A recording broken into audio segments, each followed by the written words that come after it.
할렐루야. 네, 사랑하는 여러분들 축복합니다.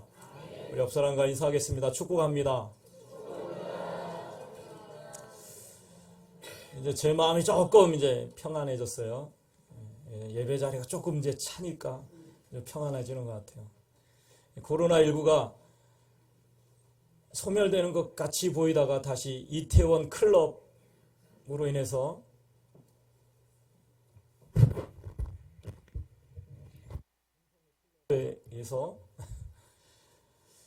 이게 문제가 확산되고 있는데요. 여러분 기도하시기 바랍니다. 기도하시기 바랍니다. 나라와 민족을 위해서 기도하시고 모든 열방과 세계를 위해서 기도해 주셔서 이 코로나 속히 종식되어지고 우리가 다시금 주일학교 학생의 청년의 모든 세대들이 하나님께 나와 예배드릴 수 있는 그런 날이 속히 올 수 있도록 기도해 주시기를 부탁드리겠습니다. 오늘 말씀 제목 친밀함을 증명하라 라는 제목으로 말씀을 전하고자 합니다. 이 친밀함을 국어사전에서 찾아보니까 무슨 뜻인가 봤더니 가장 가깝고 가장 친밀하고 친하고 그리고 밀접한 사이가 매우 가깝고 그리고 친하고 밀접한 사이가 친밀함이다 라는 뜻으로 되어 있더라고요. 자, 세상에는 수많은 종교들이 있습니다. 그런데 세상에 수많은 종교가 있지만 사람과 신이 가장 친밀한 종교는 어떤 종교일까요? 몰라서 대답을 안 하는 거예요? 알면서 대답을 안 하는 거예요? 다시 질문할게요.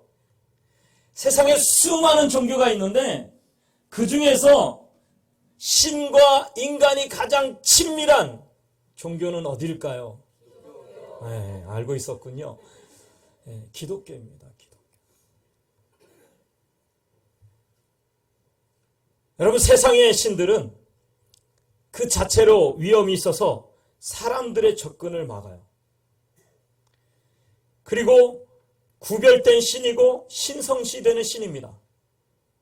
숭배자들은 그들을 받들어 섬기는 신을 두려워합니다. 그래서 이 신은 벌을 내리거나 심판하는 존재이기 때문에 어떻게든 공을 들여가지고 그 신의 마음을 풀려고 애를 쓰는 게 세상의 종교예요. 여러분 점치러 가보셨어요? 아멘 할 줄 알고 깜짝 놀랐습니다. 제가 무당한테 가보면 뭐라고 대부분 얘기하는지 아십니까? 여러분 어려움을 당하거나 화를 당하거나 문제가 생기면 뭐라고 얘기하냐? 조상이 노했다. 신이 노했다. 그래가지고 뭐라 그래요? 그 신의 마음을 풀어줘야 된다고 지극정성을 다하라고 해요. 이렇게 세상의 종교는요. 인간을 심판하고 징벌하는 그러한 신입니다. 그렇기 때문에 어떻게든 공을 들여가지고 그 신의 마음을 풀어서 그 진노가 떠나가길 바라죠. 그래서 사람들은 그의 노여움을 풀기 위해서 예물을 갖다 줍니다. 여러분 무당한테 속지 마세요. 무당이 뭐라 그래요? 봉투 갖고 왔어? 그 봉투를 보죠? 그러면서 딱 패대기를 칩니다. 뭐라 그래요?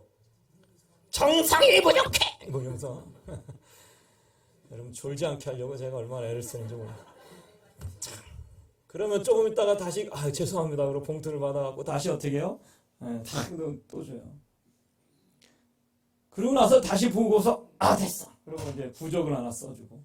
그러고 좀 있다가 또 한 몇 달 있다가 또 괜찮은 것 같지만 또 다시 뭐예요? 문제가 생겨. 또 가. 그러면 그 다음엔 또 다시 그 이상을 요구하고. 이게 계속 무당이에요. 계속 이 무당이 하는 짓은 뭐냐면 귀신을 달래는 거예요. 계속 달래는.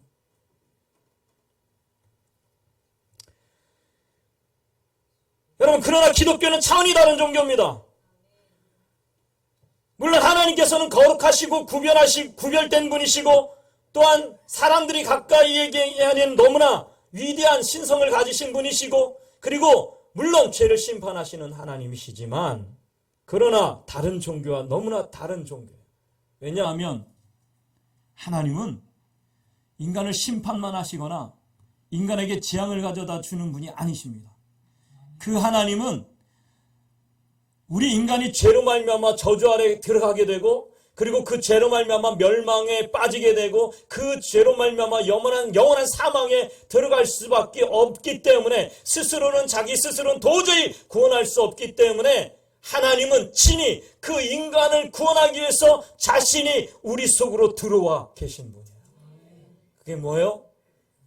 예수님께서 바로 인간 가운데 내려오신 사건이죠. 그래서 그 하나님은 인간을 구원하기 위해서 세상 속으로 들어오시고, 인간의 몸을 입고서 스스로 인간의 죄를 위해서 십자가에 못 박히시고 고난을 당하시고 죽음에 이르르셨습니다. 왜요? 그 이유는 단 한 가지예요. 바로 우리를 구원하시기 위해서요. 저는 우리 기독교가 위대한 것이 바로 여기에 있다고 생각합니다. 세상의 그 어떤 종교도 인간의 죄를 위해서, 인간을 구원하기 위해서 신이 직접 이 땅에 내려온 사건이 없고요. 그 인간을 위해서 목숨을 바친 사건이 없어요. 그 인간을 대신해서 형벌을 받고 저주를 받고, 그리고 심지어 대신 죽기까지 한 신이 세상에 없다라는 거. 그리고 그 인간을 영원한 생명으로 살리시기 위해서 부활하시고 모든 사망의 권세를 깨뜨리고 부활하셔서 우리의 부활의 첫 열매가 되신 사건이 세상에 그 어떤 종교도 없다라는 거예요. 하나님은 저 멀리에 계신 분이 아니에요. 그 하나님은 끊임없이 인간에게 내려오셔서 우리와 끊임없이 대화하시고, 끊임없이 우리와 친밀한 관계를 맺으시고, 끊임없이 우리를 인도하시는 하나님이십니다. 그래서 예수님이 이 땅에 오실 때에 하나님께서 마태복음에 보면 1장에 보면 뭐라고 얘기합니까? 19절부터 21절에 보면 아들을 낳을 것이니 그 이름을 뭐라 하라? 예수밖에 모르시죠? 임마누엘이라 하라. 이는 저가 자기 백성과 함께 하십니다. 그 다음에 두 번째는 뭐라고 했어요? 예수라 하라. 이는 죄에서 자기 백성들을 구원하십니다. 그러니까 예수님의 이름은 두 가지입니다. 첫 번째는 뭐예요? 임마누엘. 두 번째는 예수. 임마누엘은 자기 백성과 함께 하신다는 뜻이고, 예수라는 뜻은 자기 백성을 구원하신다라는 뜻입니다. 그러니까 하나님은 자기 백성과 함께 하시고 자기 백성을 구원하시는 분이 하나님이신 거예요. 그래서 하나님은 자기 백성을 구원하기 위해서 이 땅에 오셨어요. 예수님께서 이 땅에 오신 거예요. 너무나 많이 들어서 다 알고 계신 사건, 이야기죠. 그리고 나서 예수님은 부활승천하신 후에 우리를 떠나신 것이 아니라 예수님께서는 또 무엇을 약속하셨어요?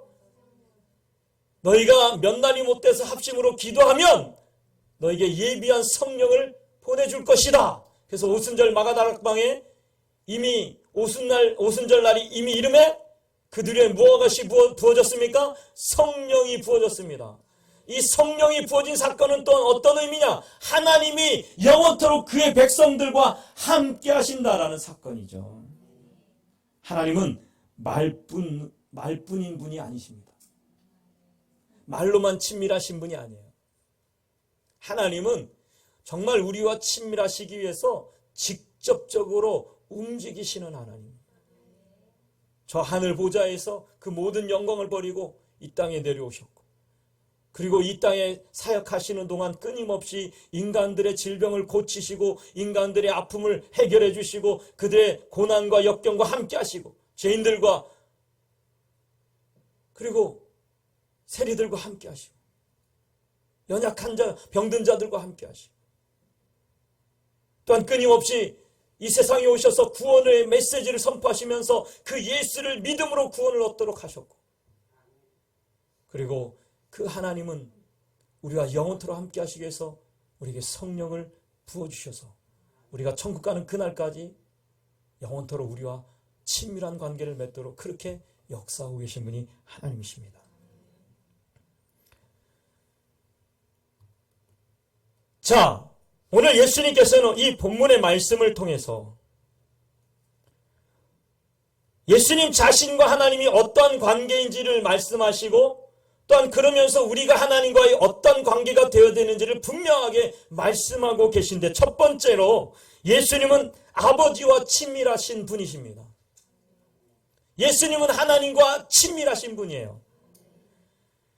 자, 오늘 이 본말씀 15절 말씀에 보면 이렇게 얘기하고 있습니다. 아버지께서 나를 아시고 내가 아버지를 아는 것 같으니. 뭐라고요?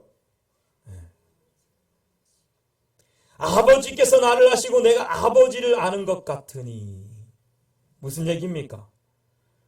이것은 안다라는 말은 언어사전에 보니까 그냥 단지 지식적으로 정보를 습득해서 아는 게 아니라 이것은 경험으로 진짜 안다라는 것인데요.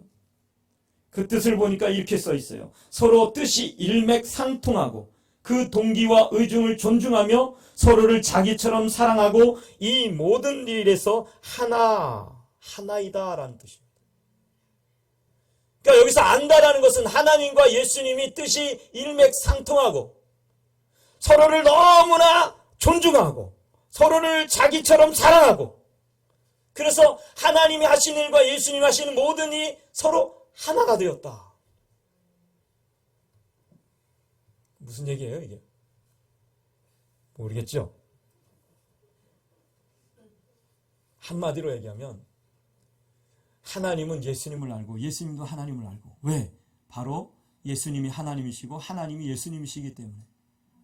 그분은 바로 동등되신, 서로 동등되신 하나님이시기 때문에, 삼위일체 하나님이시기 때문에, 그렇기 때문에 서로를 너무나 사랑하고 서로를 너무나 알고 있다라는 거예요. 서로를 존중하고 서로를 가장 잘 이해하고 서로를 가장 사랑하고 있다.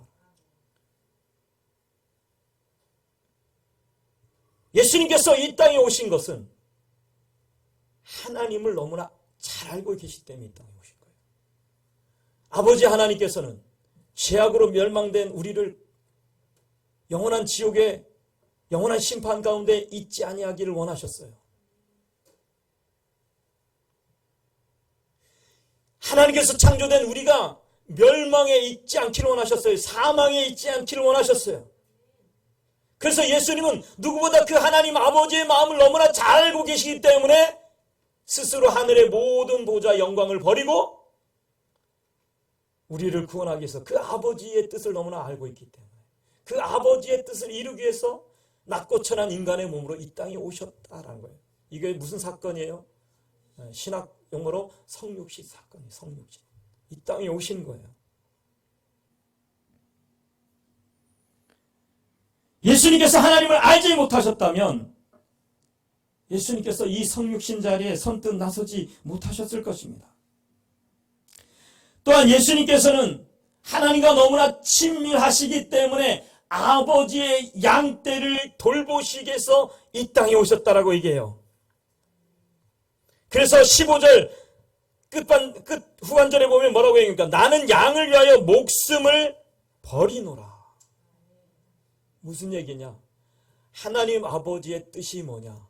바로 인간들이 멸망하고 영원한 심판에 있지 아니하기를 원하시는데, 그들을 구원하기를 원하시는데, 그래서 그걸 너무나 잘 아시는 예수님께서 그래서 인간을 구원하시기 위해서 이 땅에 오셨어요. 인간들의 죄를 씻기 위해서 이 땅에 오셨어요. 그래서 여기 뭐라고 얘기합니까? 나는 양을 위하여 목숨을 버린다.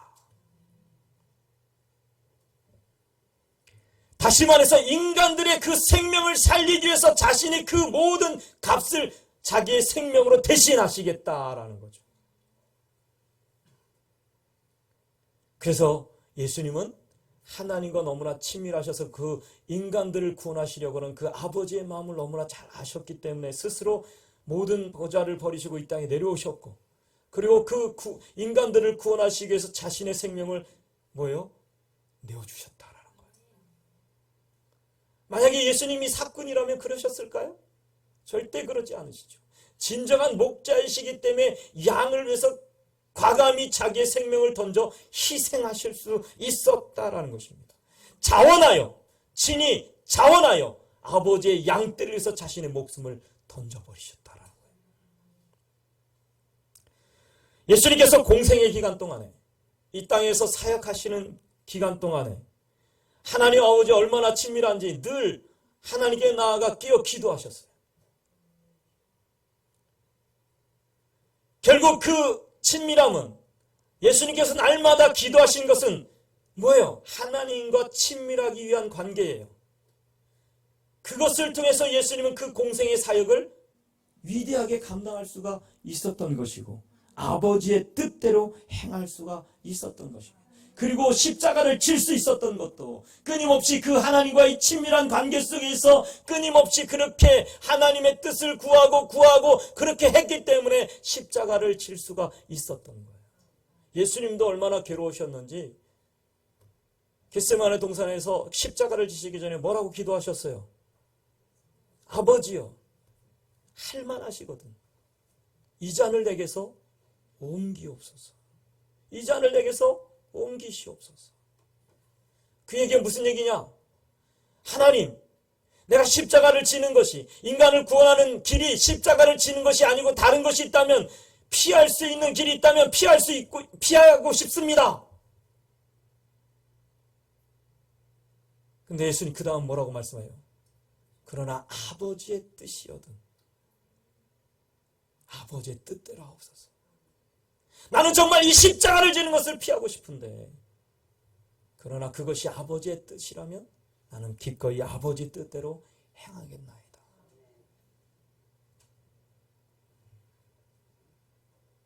예수님은 하나님과 가장 친밀하셨기 때문에 그 하나님의 뜻을 아셨고, 그 하나님의 뜻대로 그대로 따르고 순종했다라는 것입니다.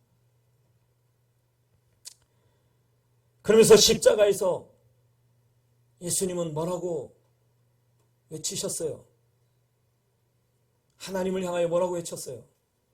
나의 하나님, 나의 하나님, 엘리 엘리 라마 사막다니, 나의 하나님, 나의 하나님.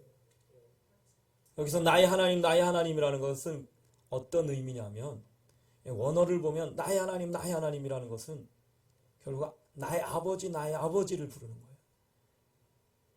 나의 아버지, 나의 아버지.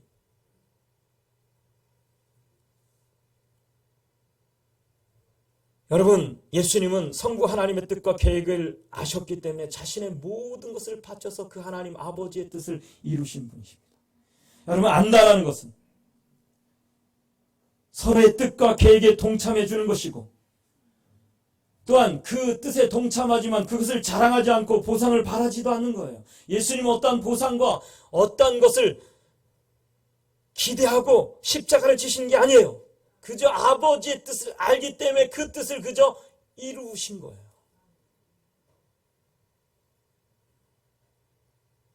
예수님께서는 양떼에게 선한 목자이기 이전에 하나님의 아들이셨습니다.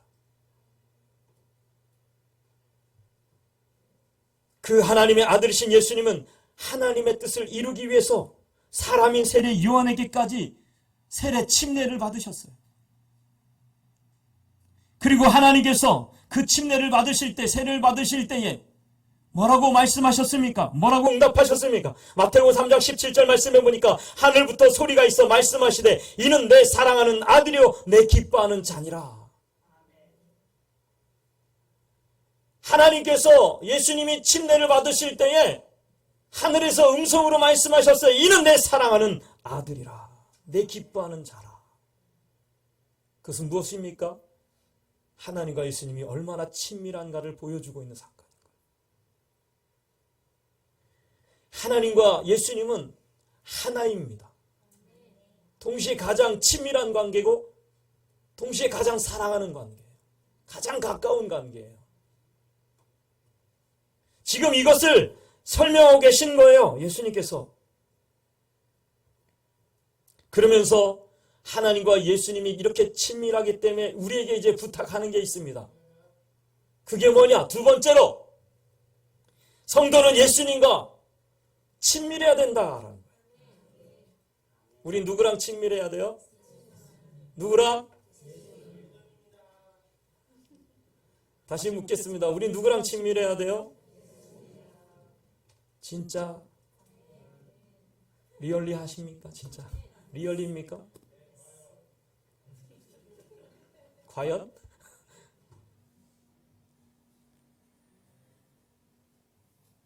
예수님께서 하나님과 가장 친밀하셨던 것처럼 예수님께서 하나님과 자신의 관계를 이렇게 말씀하신 것은 우리와 하나님이 이렇게 친밀해야 된다는 것을 말씀하고 있는 거예요.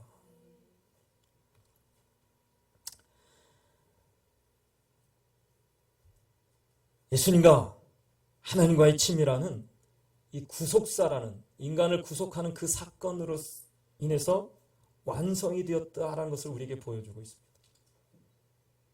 그런데 이 구속사는 다시 말해서 예수님의 구원 사역은 하나님과 가장 친밀하신 그 하나님의 뜻을 이루기 위해서 행하신 것인데 이 구원 사역은 구속 사역은 유대인들에게만 어느 특정한 민족에게만 국한된 게 아니에요. 이 구원 사역은 구속사는 예수님의 이 구속사는 모든 인류에게 임한 원대한 사역입니다. 목자이신 예수님께서는 유대인만 구원하시려고 이 땅에 오신 게 아니라 세상의 모든 나라, 모든 민족을 구원하기 위해서 이 땅에 오셨습니다. 그것을 16절에 말씀하고 있는데 뭐라고 얘기하느냐? 또 이 우리의 들지 아니한 다른 양들이 내게 있어 내가 인도하여야 할 터니 그들도 내 음성을 듣고 한 무리가 되어 한 목자에게 있으리라. 저기 보면 이 우리의 들지 아니한 다른 양들이라는 것은 이것은 뭐예요? 목자를 잃어버리고 방황하는 모든 양들이에요. 그러면서 여기 마지막 9번절에 뭐라고 해요? 한 목자에게 있으리라. 이 한 목자라는 것은 뭐예요? 진정한 목자, 참 구원자이신 목자. 그가 누구예요? 바로 예수님. 예수님 안에 있어야 된다라는 거예요. 더 나아가서 이것을 해석하면 뭐냐면 이 우리의 들지 아니한 자는 이스라엘 백성이 아닌 모든 나라의 이방인들을 가리키는 겁니다. 그 이방인들도 예수를 믿고 예수의 우리 안에 예수 안에 들어와서 그 예수로 말미암아 구원받은 하나님의 백성이 되어야 함을 이야기하고 있다는 거죠. 그래서 예수님의 구속의 사건은 하나님께서 인간을 구원하기 위한 그 사건은 이스라엘만을 위한 것이 아니라 모든 민족, 모든 나라를 구원하기 위한 계획과 뜻이셨다는 거예요. 그래서 예수님은 한 민족을 위해서 이 땅에 오신 게 아니라 모든 인류를 구원하기 위해서 이 땅에 오셨습니다.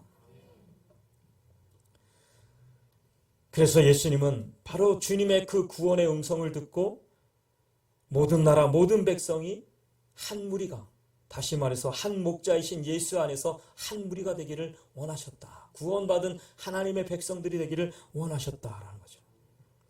그런데 이 말을 들은 유대인들은 예수님을 향해서 뭐라고 핀잔합니까? 뭐라고 조롱합니까? 20절 말씀에 보면 이렇게 얘기하죠. 그 중에 많은 사람이 말하되 그가 귀신 들려 미쳤거늘 어찌하여 그 말을 듣느냐 하며. 예수님이 지금 뭐예요? 귀신 들렸다라고 얘기합니다. 자, 유대인들은 특별한 민족이에요. 그들은 하나님의 선택을 받은 선민이었습니다. 그들은 그들의 역사를 보면 끊임없이 하나님께서 그들과 함께 하셨고 그들을 구원하셨고 그들을 지켜주셨고 그들을 보호하셨고 그들을 복된 길로 인도하셨어요. 그런데 이 유대인들의 착각이 뭐냐면 하나님에 대해서 너무나 모르는 거예요. 뭘 몰라요? 그렇게 하나님께 선택을 받았고 그렇게 하나님의 특별한 은혜 가운데 살아갔던 그들이 축복의 통로가 되어야 하는데 그들은 오히려 하나님의 뜻과 전혀 거리가 먼 삶을 살게 됩니다. 오히려 하나님께서는 그들에게 율법을 주셨는데 하나님의 말씀을 주셨는데 그 말씀을 왜곡해서 자신들의 유전과 전통으로 그것을 포장함을 통해서 오히려 원 하나님의 뜻을 왜곡하는 어리석은 자들이 되었어요.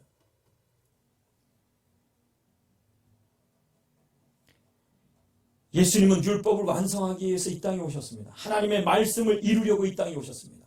그런데 그러한 예수님을 유대인들이 받아들이고 영접해야 되는데 오히려 그들은 그 예수님을 배척하고 거부해버립니다. 왜 이러한 현상이 일어났을까요?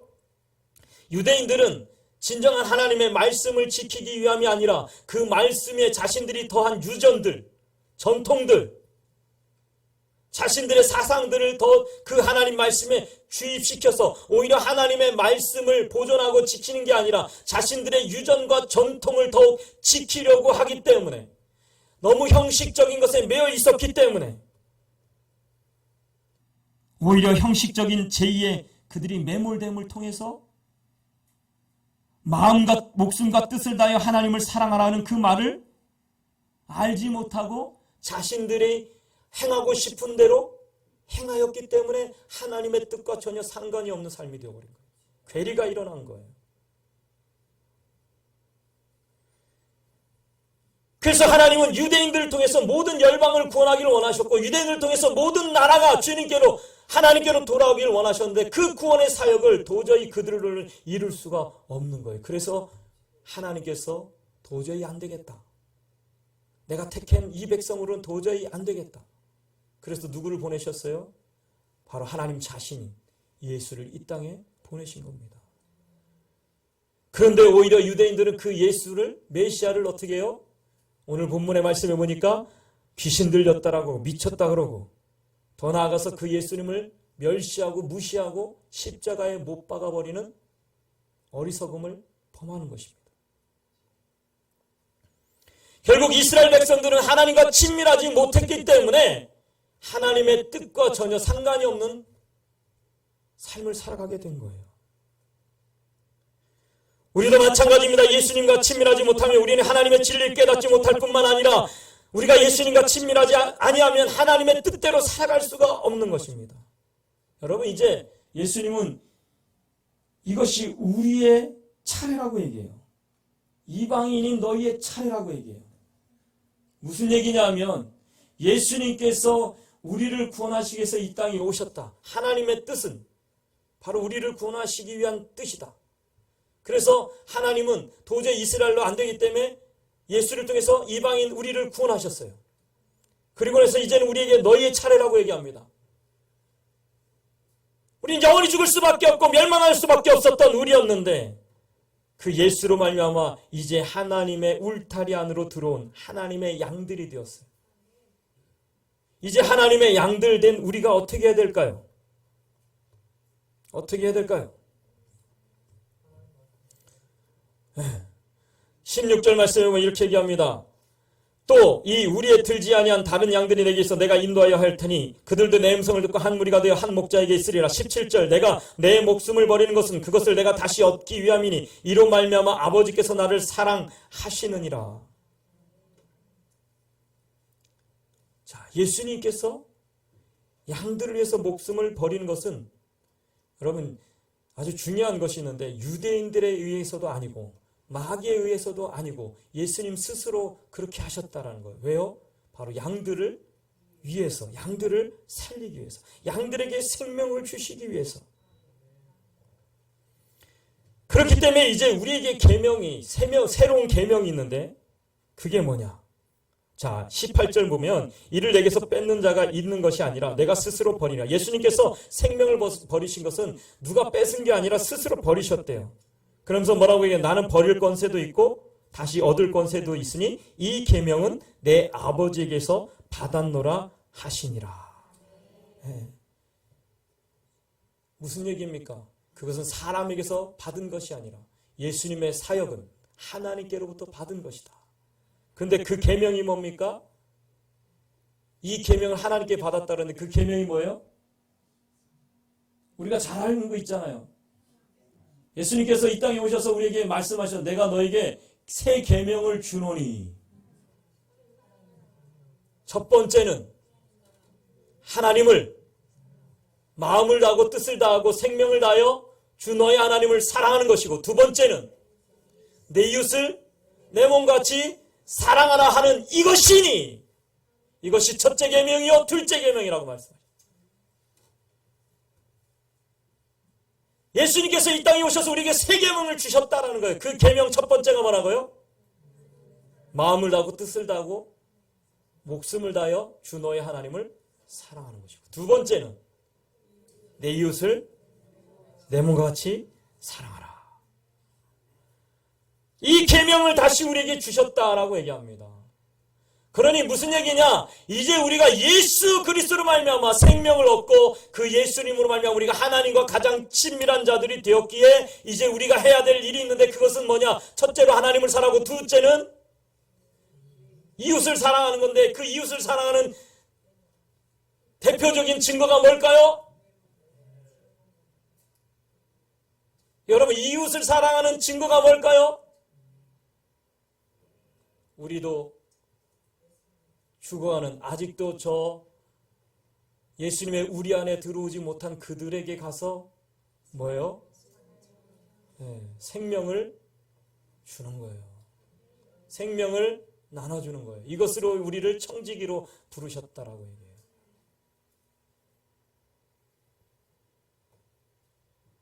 여러분, 우리가 하나님과 진정으로 친밀하다면, 여러분이 정말 하나님을 믿는다면, 우리는 유대인들과 같이 특권의식에 빠져서 나만 거룩한 자야, 나만 선택받은 자야, 나만 구원받은 자야 하고 머물러 있는 것이 아니라 우리가 가서 우리가 정말 하나님을 믿고 하나님의 자녀가 되었다면 이제 예수님께서 우리를 위해서 생명을 내어주신 것처럼 우리도 세상에 우리의 생명을 내어줘야 돼요. 여러분, 죽을 각오가 되어 있습니까? 죽을 각오가 되어 있습니까? 예수님은 하나님과 너무나 친밀하셨기 때문에 자기의 생명을 바쳐 인간을 구원하기 위해서 자기의 생명을 내어주셨어요. 그러면서 우리에게 말씀하십니다. 너도 하나님과 친밀한 자이기 때문에 너도 이제 이렇게 하라. 우리의 생명을 줄 준비가 되어 있냐는 거예요. 생명을 바칠 준비가 되어 있습니까? 이럴 줄 알았다니까요. 여기서 생명을 바칠 준비가 되어 있다 그러면 이제 난 죽어야 된다라고 하니까 이게 무거워지는데 그 생명은 내 게 아니에요. 내 생명을 나눠주라는 게 아니에요. 여러분의 생명은 아무것도 아니에요. 여러분의 생명으로는 그 누구도 구원할 수 없어요. 나의 자신도 못 구원해요. 누구의 생명으로? 예수의 생명으로. 이미 예수님께서 우리에게 생명을 주셨는데 그 생명을 나만 소유하지 말고 나만 가지고 있지 말고 청지기의 역할은 그거예요. 아버지의 것을 내가 누리면서 그 아버지의 것을 풍족하게 누리면서 이제 내가 가서 그 아버지의 것을 나누라는 거예요. 이제 우리가 주님의 생명을 나누는 자들이 돼야 되는 거예요. 세상에 나가서 우리가 주님의 생명을 나눠줘. 지금 유대인들은 왜 예수님을 미쳤다 그러니 예수님 말을 이해하지 못하느냐? 그 하나님의 뜻을 알지 못하기 때문에 그런 거예요. 사랑하는 성도 여러분, 우리가 이제 해야 될 일은요, 이 구원을, 이 주님의 생명을 나만 가지고 있으면 안 돼요. 제가 예전에도 우물을 비유했는데 우물은요 그냥 내버려 두면 어떻게 돼요? 썩어버려요. 그러나 신기한 것은 우물은 물이 늘 그만큼밖에 없는 것처럼 보이는데 그 물을 푸고 또 푸면 어떤 일이 역사하냐면 그 속에서 샘물이 계속적으로 솟아나는 거예요. 여러분, 우리 안에 있는 이 예수의 생명을 우리가 끊임없이 세상에 퍼준다면 우리 속에는 생수의 생명의 강이 넘쳐 흐르게 될 것입니다. 그런데 그것을 나만 가지고 나만 소유하고 나만 누리려고 한다면 그것은 뭐가 돼요? 썩어진 생명이 되는 거예요. 요즘 제가 이 성경을 연구하면서 이 진리를 깨닫고 얼마나 지금 벅차오르고 또 감격이 오고 행복이 오는지 몰라요. 청지기의 진정한 사명, 이 겨자씨의 사명은 내가 죽는 것 같지만 복음을 위해서 우리가 예수님이 죽는 것 같지만 그것으로 너무나 많은 열매를 얻게 되는 것처럼 우리가 예수님께로 받은 이 생명을 어떻게 해야 돼요? 나눠야 돼요. 그래서 예수 복음을 위해서 우리는 생명을 바칠 각오가 되어 있어요. 예수님이 생명을 바쳤지만 그 예수님이 영원한 멸망으로 끝난 것이 아니라 부활 승리하신 것이 되었던 것처럼 우리가 생명을 바칠 각오로 주님의 복음을 전한다면 우리로 하여금 하나님의 열매들이 30배, 60배, 100배, 100배, 60배, 30배로 맺어지는 역사가 일어나게 됩니다. 이제 여러분 예수의 생명을 가진 자로서 그 생명을 어떻게 해야 돼요? 전하고 나누는 자들이 되시기 바랍니다. 기도하시겠습니다.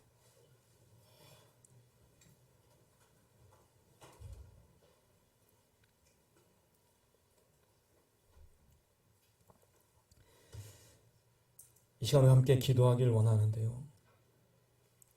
예수님께서 하나님과 친밀하시고 그래서 하나님의 뜻을 온전히 이루시고 또한 그 아버지의 뜻을 이루기 위해서 어떠한 수고와 어떠한 고난과 역경도 감내하시며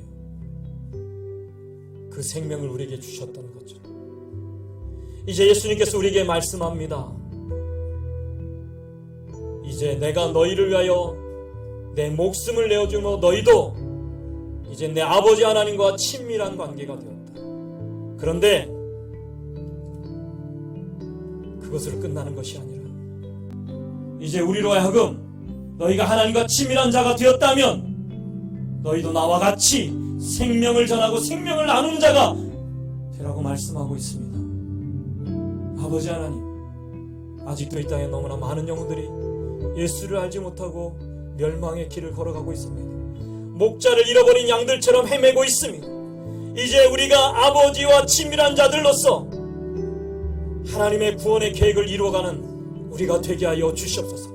우리가 받은 주님의 생명을 세상에 나눌 수 있는 그런 우리가 되게 하여 주시옵소서. 주님의 그 생명을 온전히 세상 가운데 풍성하게 나눌 수 있는 진정한 청지기들이라는 우리가 되게 하여 주시옵소서. 우리 주여 한번 부르고 통성으로 기도하시겠습니다. 주여!